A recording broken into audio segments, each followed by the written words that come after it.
Hello दोस्तों, स्वागत है आप सभी का हमारे YouTube चैनल एग्जाम बार में। आज 16 दिसंबर है और आज के करंट अफेयर में जिन महत्वपूर्ण मुद्दों के बारे में हम लोग को डिटेल में जानना है, सबसे पहले हम उनको देख लेते हैं।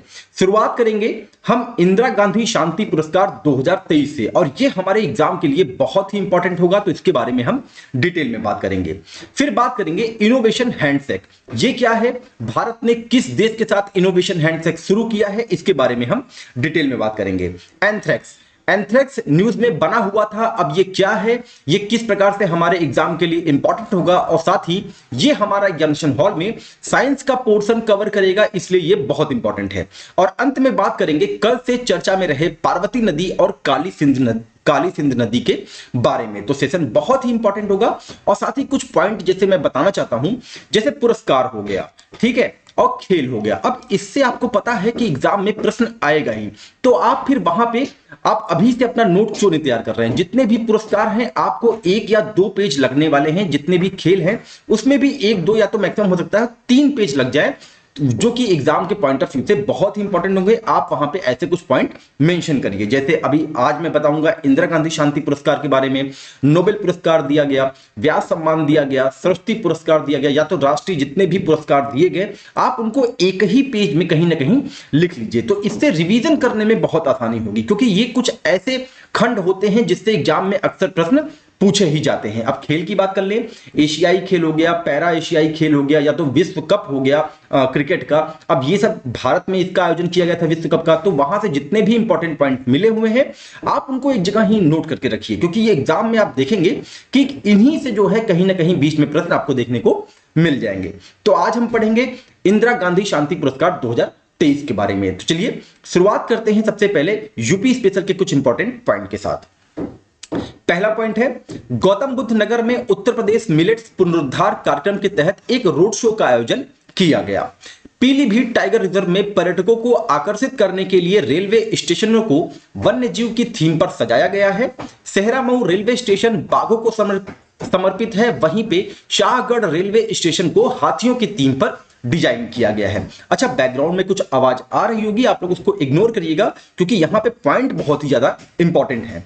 नेक्स्ट पॉइंट की बात करें, भारतीय नौसेना भारतीय प्रौद्योगिकी संस्थान कानपुर यानी कि आईआईटी कानपुर ने नई दिल्ली स्थित नौसेना मुख्यालय में एक समझौता ज्ञापन पर हस्ताक्षर किया है। यह समझौता प्रौद्योगिकी विकास, नवीन समाधान और संयुक्त अनुसंधान एवं विकास को बढ़ावा देने की उनकी प्रतिबद्धता का प्रतीक है। तो ये बहुत ही इंपॉर्टेंट होगा, एग्जाम में प्रश्न पूछ सकता है कि हाल ही में भारतीय नौसेना ने प्रौद्योगिकी विकास को बढ़ावा देने के लिए किस संस्थान के साथ समझौता ज्ञापन पर हस्ताक्षर किया है। तो आपका आंसर होगा आईआईटी कानपुर। अब चूंकि यूपी में जो आने वाले एग्जाम है वो आरओएआरओ है, एपीएस है और पीसीएस 2024 है, तो उसके लिए यूपी स्पेशल के डे बाय डे जितने भी पॉइंट आपको मिलते हैं आप उसको नोट जरूर करिए, क्योंकि अगर जैसे हर चीज अगर आप मैगजीन पे डिपेंडेंट रहेंगे कि हाँ घटनासार आएगी या तो क्रॉनिकल आएगी तो हम उससे कवर कर लेंगे और अपना खुद का नोट्स नहीं बनाएंगे, तो ये आप सबसे बड़ी गलती कर रहे हैं। एग्जाम टाइम रिवीजन जो है ना वो 1 हफ्ते पहले नहीं होता है, आपको जनवरी से ही जो है लगातार, मैं तो रिवीजन पे ही फोकस करता हूं, क्योंकि आप जैसे अगर आप रिवीजन नहीं करते हैं तो आते हुए प्रश्न भी आपसे गलत हो सकते हैं। पेपर उतना टफ नहीं आएगा, पेपर जो है आपके अनुसार ही आएगा, आसान आएगा, बस कुछ प्रश्न वहां पे ऐसे गलत हो जाएंगे जो कि हम रिवीजन नहीं किए रहेंगे। तो आप अभी से अपना नोट्स जो है करंट अफेयर के बना के रखिए, खेल का अलग खंड बना लीजिए, पुरस्कार का अलग खंड बना लीजिए, राष्ट्रीय अलग बना लीजिए, यूपी स्पेशल अलग बना लीजिए, ऐसे कर करके आप अपना खुद का नोट्स जरूर तैयार करें। अब आगे बढ़ते हैं आज के करंट अफेयर में और बात करते हैं राष्ट्रीय और अंतरराष्ट्रीय स्तर पर हमारे पास शॉर्ट न्यूज में कौन कौन से इंपॉर्टेंट पॉइंट हैं। तो पहला पॉइंट है, केरल के अलापुझा में पर्यावरण अनुकूल समुद्री परिवहन के उद्देश्य को आगे बढ़ाते हुए भारत की सबसे तेज सौर इलेक्ट्रिक नाव बाराकूडा लॉन्च किया गया। अब चूंकि ये भारत की सबसे तेज सौर इलेक्ट्रिक नाव है तो ये हमारे एग्जाम के लिए इंपॉर्टेंट होगी। नेक्स्ट पॉइंट की बात करें, केंद्रीय मंत्रिमंडल ने सूरत हवाई अड्डे को अंतरराष्ट्रीय विमानपत्तन घोषित करने के प्रस्ताव को स्वीकृति प्रदान कर दी है। नेक्स्ट पॉइंट, रक्षा मंत्रालय ने भारतीय सेना के लिए इलेक्ट्रॉनिक फ्यूज खरीदे जाने के लिए भारत इलेक्ट्रॉनिक्स लिमिटेड पुणे के साथ अनुबंध पर हस्ताक्षर किया है। नेक्स्ट पॉइंट की बात करें, भारतीय सेना के भारतीय सेना के सैनिकों को मारक क्षमता बढ़ाने के लिए रक्षा मंत्रालय ने Pinaka multi barrel rocket launcher प्रणाली के करीब 6400 रॉकेट खरीदने के प्रस्ताव को मंजूरी दी है। अब इतना ज्यादा रॉकेट खरीदने के प्रस्ताव को मंजूरी दी गई है, तो ये हमारे एग्जाम के लिए इंपॉर्टेंट होगा। साथ ही बता दें कि रक्षा मंत्रालय की रक्षा अधिग्रहण परिषद की हालिया बैठक ने 2800 करोड़ रुपए के इस प्रस्ताव को मंजूरी दी है। आगे बात करते हैं नेक्स्ट पॉइंट की।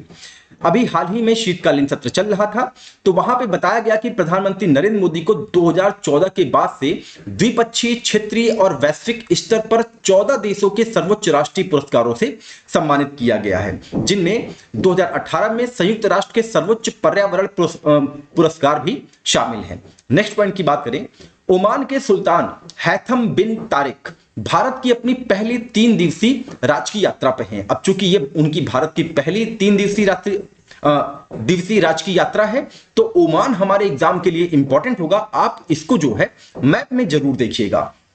नेक्स्ट पॉइंट की बात करें, भारतीय महिला उमा शेखर का चुनाव international institute for the unification of private law की गवर्निंग काउंसिल के लिए किया गया है। साथ ही बता दें कि international institute for unification of private law को आरंभ में 1926 में राष्ट्र संघ की एक भाग के रूप में स्थापित किया गया था।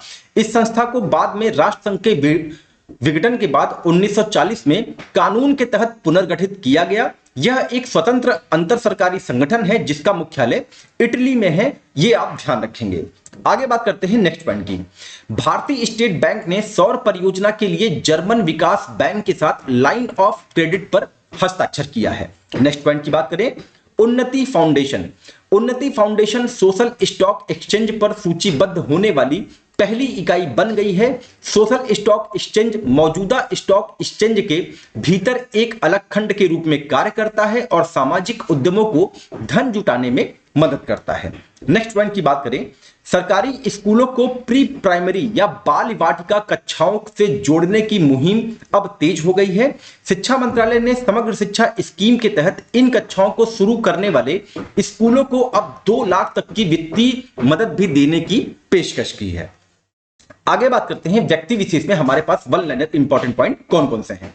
तो बता दें कि ब्रिटिश भारतीय संगीतकार नितिन सहानी को 2024 बुकर पुरस्कार निर्णायक पैनल में शामिल किया गया है। भारतीय मूल की अमेरिकी छात्रा Rijul many miss India USA 2023 का खिताब जीती हैं। तो रिजुल मैनी कहां का खिताब जीती हैं? मिस इंडिया यूएसए बनी है, ये आप ध्यान रखेंगे, इंपॉर्टेंट होगा। नेक्स्ट पॉइंट की बात करें, कोलकाता नाइट राइडर्स ने अगले सीजन के लिए श्रेयस अय्यर को अपना कप्तान नियुक्त किया है। वहीं 2023 में गूगल के शीर्ष 10 ट्रेंडिंग एथलीट की सूची में एकमात्र भारतीय क्रिकेटर शुभमन गिल शामिल है। नेक्स्ट पॉइंट की बात करें, रोहित शर्मा के स्थान पर अब मुंबई इंडियंस ने हार्दिक पांड्या को नया कप्तान चुना है। तो ये तो रहे इंपॉर्टेंट वन लाइनर या तो फिर हम कह लें शॉर्ट न्यूज। अगर ये एग्जाम के पॉइंट ऑफ व्यू से आपको इंपॉर्टेंट लगा है तो आप चैनल को अपने दोस्तों के बीच में शेयर जरूर करें। अब आगे बात करते हैं डिटेल में और जानते हैं, यहां जानते हैं कि इंदिरा गांधी शांति पुरस्कार 2023 ये जो है किसे दिया गया। तो न्यूज ये है कि मशहूर पियानो वादक डैनियल बेरेनबोइम, ये है डैनियल बेरेनबोइम, और शांति कार्यकर्ता अली अबुल अब्बाद को संयुक्त रूप से इंदिरा गांधी शांति पुरस्कार 2023 से सम्मानित किए जाने की घोषणा की है। और ये बहुत ही इंपॉर्टेंट पुरस्कार है, ये एग्जाम में आपको देखने को मिल सकता है। तो ये नाम आप याद रखेंगे, डैनियल बेरेनबोइम है ये, और ये है अली अब्बू अब्बाद। इनका चयन वर्तमान में जारी इजराइल हमास संघर्ष के अहिंसक समाधान की दिशा में उनके प्रयासों के लिए किया गया। अब जब बात यहां पे इंदिरा गांधी शांति पुरस्कार की हो रही है तो इसके बारे में भी हम डिटेल में बात कर लेते हैं। इसकी स्थापना 1986 में हुई थी। यह पुरस्कार इंदिरा गांधी मेमोरियल ट्रस्ट द्वारा पूर्व प्रधानमंत्री इंदिरा गांधी की स्मृति में दिया जाता है। यह पुरस्कार एक प्रशस्ति पत्र के साथ 25 लाख रुपए का मौद्रिक पुरस्कार इसमें दिया जाता है। पुरस्कार उन व्यक्तियों या संगठनों को दिया जाता है जो वैश्विक स्तर पर शांति और विकास सुनिश्चित करने के लिए काम करते हैं। बता दें कि प्रथम इंदिरा गांधी शांति पुरस्कार 1986 में पार्लामेंटेरियंस फॉर ग्लोबल एक्शन को दिया गया था। अच्छा, बैकग्राउंड में कुछ आवाज आ रही है जिसके कारण बहुत ज्यादा डिस्टरबेंस हो रहा है, तो आप लोग उसको इग्नोर करिएगा। अब बात करते हैं हम इनोवेशन हैंडसेक के, कि ये इनोवेशन हैंडसेक क्या है, ये न्यूज में क्यों बना हुआ था।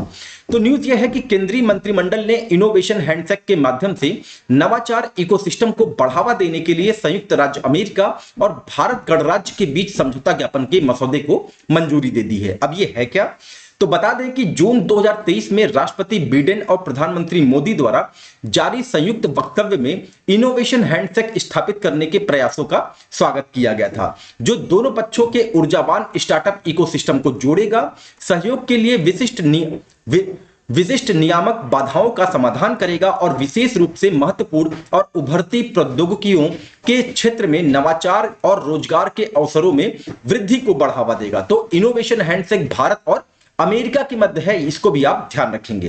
भारत अमेरिका इनोवेशन हैंडसेक कार्यक्रम की एक श्रृंखला निजी क्षेत्र के साथ गोलमेज सम्मेलन, हैकाथन और ओपन इनोवेशन कार्यक्रम, सूचना साझाकरण और अन्य गतिविधियां भी शामिल होंगी। इसका उद्देश्य अमेरिकी और भारतीय स्टार्टअप कंपनियों को उनके अभिनव विचारों और उत्पादों को बाजार में लाने में मदद करना है। तो इंपॉर्टेंट होगा हमारे एग्जाम के पॉइंट ऑफ व्यू से, इसको आप ध्यान रखे रहिएगा।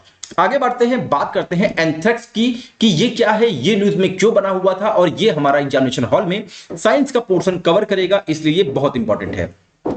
तो न्यूज ये है कि विश्व स्वास्थ्य संगठन ने हाल ही में जाम्बिया में उल्लेखनीय एंथ्रेक्स प्रकोप का डाटा दिया है, जो देश के 9 प्रांतों में इस बीमारी के चिंताजनक प्रसार का संकेत देता है। बता दें कि एंथ्रेक्स एक अत्यंत संक्रामक रोग है जो रॉड के आकार के बैक्टीरिया बैसिलस एंथ्रेसिस के कारण होता है। इस बैक्टीरिया का आप नाम ध्यान रखेंगे। मुख्य रूप से गाय, भेड़, बकरी जैसे जानवरों के साथ साथ जंगली शाकाहारी जानवरों को भी प्रभावित करने वाले मनुष्य भी संक्रमित जानवरों के संपर्क के माध्यम से इस बीमारी से ग्रसित हो सकते हैं। यानी कि अगर जानवर भी इससे संक्रमित हैं, तो अगर मनुष्य जो है उनके संपर्क में आता है तो वो भी संक्रमित हो सकता है। इसके अतिरिक्त एंथ्रेक्स बैक्टीरिया प्राकृतिक रूप से मिट्टी में भी पाए जाते हैं। अब जब बात यहाँ पे जाम्बिया की हुई है, तो हम जाम्बिया को एक नजर में देख लेते हैं मैप में। जाम्बिया गणराज्य दक्षिणी अफ्रीका का एक स्थल रुद्ध देश है। अब चूंकि दक्षिण अफ्रीका कंटिनेंट जो है हमारे एग्जाम के लिए बहुत इंपॉर्टेंट है, और इससे रिलेटेड एक वीडियो जो है कल अपलोड की गई थी। अगर आपने नहीं देखा है दक्षिण अफ्रीका की मैपिंग, तो हम उसका डिस्क्रिप्शन बॉक्स में लिंक दे देंगे, आप लोग जाके जरूर देखिएगा। ये रहा आपका जाम्बिया। अब देखिए जाम्बिया में इंपॉर्टेंट क्या क्या है, जैसे लेक करीबा भी आप देखेंगे कि जाम्बिया से इसकी सीमा जो है टच होती है। ये जाम्बिया और जिम्बाब्वे के बीच में है। वहीं पे आपने ध्यान दिया होगा मुचिंगा माउंटेन्स कहां है, ये भी जाम्बिया में है, इसको आप ध्यान रखेंगे। इसकी राजधानी लुसाका है, इसको आप ध्यान रखे रहिए। अब आगे बढ़ते हैं और बात करते हैं पार्वती काली सिंध नदी ये चर्चा में क्यों बनी हुई थी। तो न्यूज ये है कि पार्वती काली सिंध चंबल लिंक परियोजना को लेकर मध्य प्रदेश और राजस्थान के बीच जल्द ही हस्ताक्षर होने की उम्मीद है। अधिकारियों के अनुसार पार्वती काली सिंध चंबल लिंक परियोजना के लिए मध्य प्रदेश और राजस्थान के बीच पूरी तरह से सहमति बन चुकी है। अब दोनों राज्यों में नई सरकारें इससे संबंधित समझौते पर हस्ताक्षर करेंगी। पार्वती नदी के बारे में बता दें कि ये मध्य प्रदेश राज्य में बहने वाली एक नदी है। ये आपकी है काली सिंध नदी और ये है पार्वती नदी। इसी को लिंक करने के लिए एक योजना बनाई जा रही है, जैसे कि आपने पहले सुना होगा केन बेतवा लिंक भी मध्य प्रदेश से रिलेटेड है। पार्वती नदी चंबल नदी की उपनदी है और चंबल नदी भी यमुना नदी की उपनदी है, इसको आप ध्यान रखेंगे, यानी कि सहायक नदी है। पार्वती नदी की उत्पत्ति सीहोर जिले के विंध्याचल पहाड़ियों के पश्चिम श्रेणियों में घने जंगल के सिद्दीकीगंज ग्राम के पास 610 मीटर की ऊंचाई पर होती है। काली सिंध नदी के बारे में बता दें कि काली सिंध नदी भारत के मध्य प्रदेश और राजस्थान राज्यों में बहने वाली एक नदी है। यह मध्य प्रदेश के देवास जिले में बागली नामक गांव के पास से विंध्याचल पहाड़ियों में जन्मती है और अपना मार्ग पूरा करके चंबल नदी में विलय हो जाती है, यानी कि यह भी एक चंबल की सहायक नदी है। तो ये रहा पार्वती काली नदी से रिलेटेड न्यूज की कल ये चर्चा में क्यों बने हुए थे। तो आज का करंट अफेयर यहीं पे कवर होता है। अगर ये एग्जाम के पॉइंट ऑफ व्यू से इंपॉर्टेंट लगा हो तो हमारे चैनल को अपने दोस्तों के बीच में शेयर जरूर करें, और साथ ही दक्षिण अफ्रीका की मैपिंग का वीडियो जो है अपलोड कर दिया गया था कल रात में। अगर आपने नहीं देखा है तो उसका लिंक डिस्क्रिप्शन बॉक्स में आपको मिल जाएगा, आप जाके उसको जरूर देखें। और आज जो बैकग्राउंड में डिस्टर्बेंस हो रही थी उसके लिए बहुत सॉरी। तो चलिए मिलते हैं अपने अगले कंटेंट के साथ, तब तक अपना ध्यान रखिए। नमस्कार, जय हिंद, जय भारत।